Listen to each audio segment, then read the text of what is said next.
जो तब्दीलियां आई हैं तहरीक इंसाफ के अंदर, ये जुनैद अकबर खान साहब को लगाया गया, गंडापुर साहब को हटाया गया। एक तो पहले मुझे बताइए, क्या गंडापुर साहब की वजारत आला को भी लगता है कि कोई खतरा है इसके बाद? देखिए, इमीडिएटली तो नहीं है, मुझे नहीं लगता कि एक दो हफ्ते के अंदर कुछ होगा, लेकिन क्या उनकी वजारत आला हमेशा के लिए इसी तरह कायम रहेगी जिस तरह कुछ दोस्त उनके तासुर दे रहे हैं कि अली अमीन साहब से मशवरा किया गया और उसके बाद जुनैद अकबर को लगाया गया। जुनैद अकबर साहब को तो रुकवाने के लिए बहुत सारे लोगों ने यहाँ पे कोशिश की, तो मुझे ये लगता है कि वाज़ेह सिग्नल दिया है इमरान खान साहब ने, अली अमीन साहब को भी बताया, और दूसरा अगर कोई और नोट कर रहा है उनको भी एक सिग्नल दिया, एक शिफ्ट आपको नजर आती है। क्या शिफ्ट है? शिफ्ट ये है कि अगर आप देखें कि इमरान खान साहब ने अपनी ट्वीट के अंदर मारंग का जिक्र किया, बलोचिस्तान का जिक्र किया, वो चीज जो पहले फ्रिंज के ऊपर डिस्कस होती थी उन्होंने उसको मेन स्ट्रीम में ले आए अपने एजेंडा के अंदर।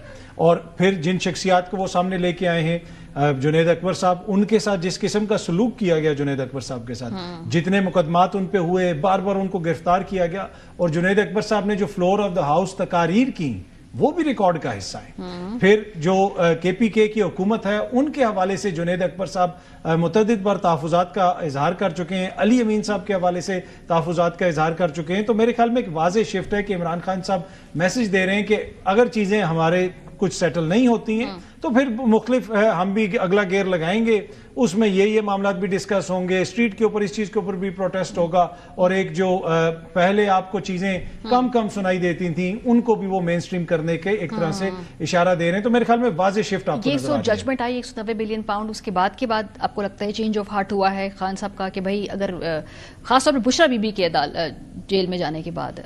देखिए, उसमें यकीनन उसका असर होगा। बुशरा बीबी को जो सजा हुई है उसके ऊपर इमरान खान साहब ने काफी नाराजगी का इजहार किया, और पहले भी, और खान साहब का एक गिला शिकवा रहा है जी अपनी जमात के साथ रहा है कि बुशरा बीबी को जिस तरीके से टारगेट किया जाता है, जिस तरीके से बुशरा बीबी को टारगेट करना नॉर्मलाइज किया गया। देखिए मारिया, यहाँ पे माजी में भी ख्वातीन को भी टारगेट किया जाता था, बहुत सारी चीजें होती थी, लेकिन वो लोग कहते थे, डिस्टेंट करते थे, यार हमने नहीं किया, छुप के करते थे। बुशरा बीबी को टारगेट करना सहाफियों ने, सियासतदानों ने, मीडिया ने नॉर्मलाइज किया।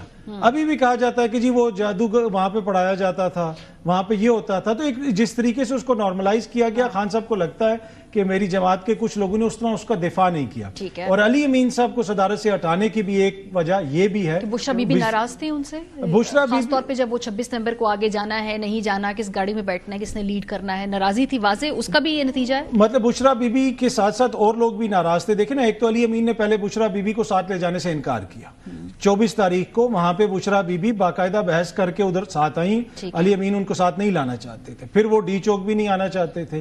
तो मेरे ख्याल में बहुत सारे मामला थे जहां पे अली अमीन साहब जो हैं, बुशरा बीबी को ऐसे लगा, क़यादत के दीगर लोगों को ऐसे लगा कि शायद वो पार्टी से ज्यादा कोई किसी और जगह पे अपने मामलात को देख रहे हैं। तो यकीनन वो भी एक फैक्टर था जिसकी वजह से अली अमीन साहब को। ठीक है राना।